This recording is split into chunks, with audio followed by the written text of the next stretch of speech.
Hello everyone, this is Maharishi Daditi Mahila Mahavidyalaya online class. I welcome you in home science class. Today I am going to start a new topics and paper second unit 5 diabetes and hypertension, in which we first study about diabetes. So student, we first read about its definition of diabetes.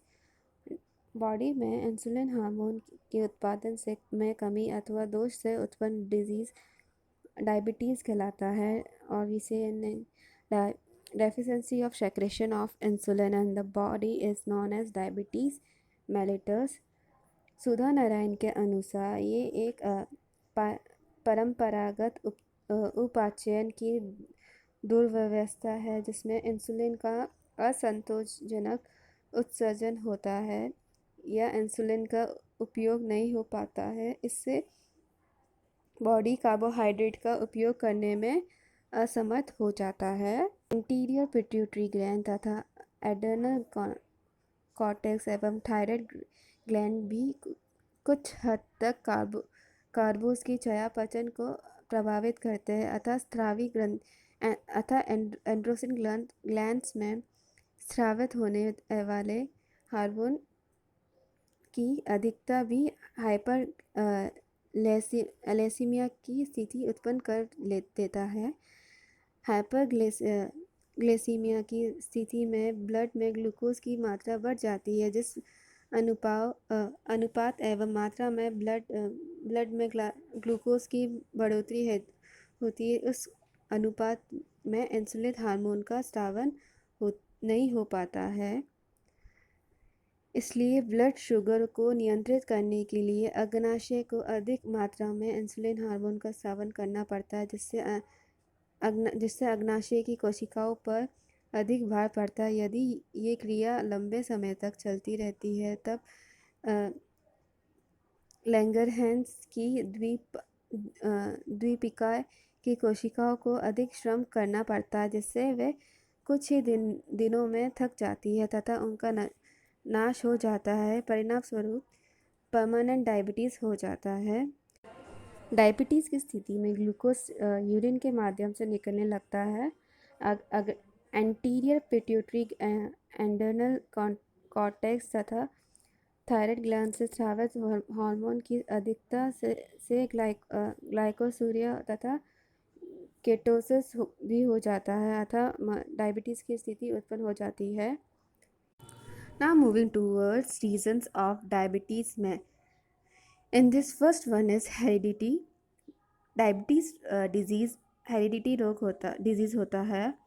यदि माता पिता दोनों भी अथवा इनमें से कोई भी इस डायबिटिक डिजीज़ से पीड़ित होते हैं तो उनके चाइल्ड में भी इस डिजीज़ की होने की संभावना प्रबल हो जाती है। यदि चिल्ड्रन में प्रत्यक्ष रूप से डायबिटीज़ नहीं भी होता है तो भी वे डिजीज़ कैरियर हो जाते हैं। अतः ये डिजीज़ एक पीढ़ी से दूसरी पीढ़ी में हेरिडिटी रूप से हस्तांतरित होता रहता है। यदि किसी पर्सन को 40 वर्ष से पहले ही डायबिटीज़ हो जाता है तो ऐसा हेरिडिटी के कारण होता है। Now moving towards second point, age. Diabetes कभी भी किसी भी एज के व्यक्ति में हो सकता है। चाइल्डहुड में भी डायबिटीज़ होता है, परंतु तब ये डिजीज़ अस्थायी होता है जो कुछ दिनों के बाद स्वतः ही ठीक हो जाता है। 40 to 50 वर्ष में डायबिटीज़ होने की संभावनाएं काफ़ी हद तक बढ़ जाती है। Now moving towards obesity. Obese person को डायबिटीज़ अधिक होता है। एडल्टहुड में विशेषकर 35 to 40 ईयर्स की अवस्था में बॉडी में एडिपोस टिश्यू की प्रकृति बहुत अधिक बढ़ जाती है। ओबेस पर्सन की फिज़िकल एक्टिविटी भी कम होती है। इस कारण कार्बोहाइड्रेट का मेटाबॉलिज्म ठीक प्रकार से नहीं हो पाता है, क्योंकि इस अनुपात में कार्बोहाइड्रेट फूड प्रोडक्ट्स का सेवन किया जाता है। इस अनुपात में इंसुलिन का स्रावन नहीं हो पाता है। परिणाम स्वरूप डायबिटीज़ डिजीज़ हो जाता है। Now moving towards sex. यद्यपि ये रोग फीमेल तथा मेल दोनों को ही होता है, परंतु मेल्स में फीमेल की अपेक्षा इस डिजीज़ के होने की प्रबल संभावना रहती है। Now moving toward fifth point, मानसिक तनाव, मेंटल स्ट्रेस, क्रोध, उद्वेग, चिंता, भय आदि कारणों से व्यक्ति समय पर भोजन नहीं ग्रहण कर पाता है, जिससे अनियमितता उत्पन्न हो जाती है, अतः कार्बोहाइड्रेट मेटाबॉलिज्म प्रभावित होता है तथा डायबिटीज़ हो जाती है। Now moving towards metabolism in diabetes, and this first point is metabolism of carbohydrate.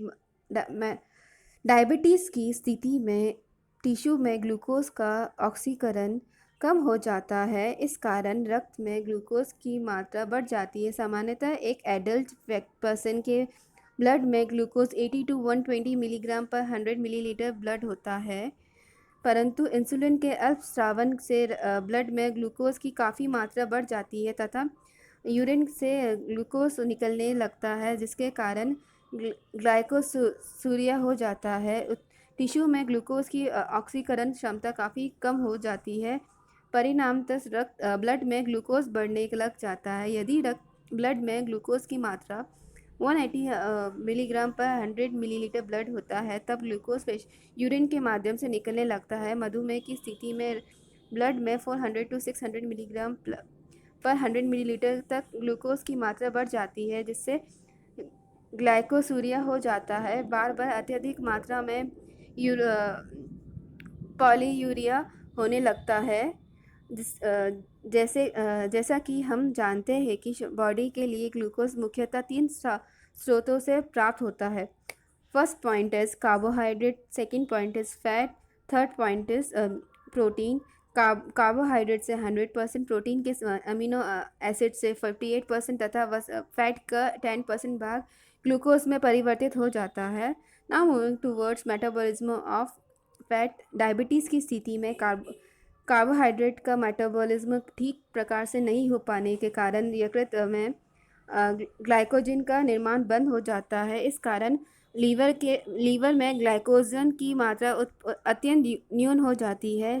Body के विभिन्न आंतरिक तथा बाहरी क्रियाओं को करने के लिए एनर्जी की आवश्यकता होती है, परंतु डायबिटीज़ की अवस्था में ऊर्जा प्रदान करने हेतु ग्लूकोज का उपयोग नहीं किया जाता है, अतः फैट ही बॉडी को एनर्जी प्रदान करने हेतु एसिटेट तथा फैटी एसिड में विभक्त हो जाता है।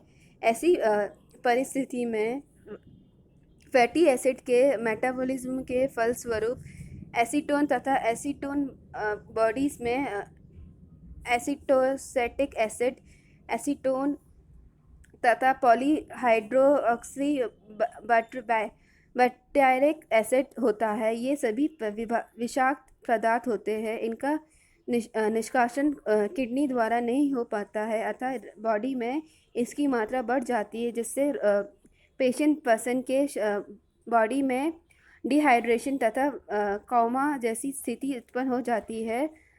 रक्त सीरम में कोलेस्ट्रॉल तथा ट्राइग्लिसराइड की मात्रा बढ़ जाती है।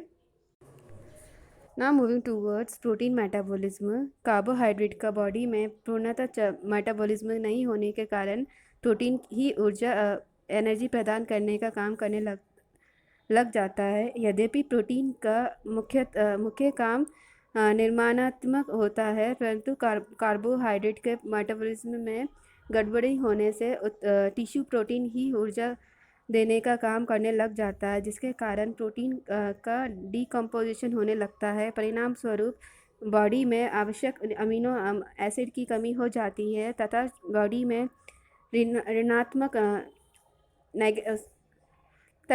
में नेगेटिव नाइट्रोजन बैलेंस के बिना नाइट्रोजन वाला भाग ग्लूकोज में बदल जाता है, जिसके कारण रक्त में ग्लूकोज की मात्रा में और भी अधिक बढ़ोतरी हो जाती है।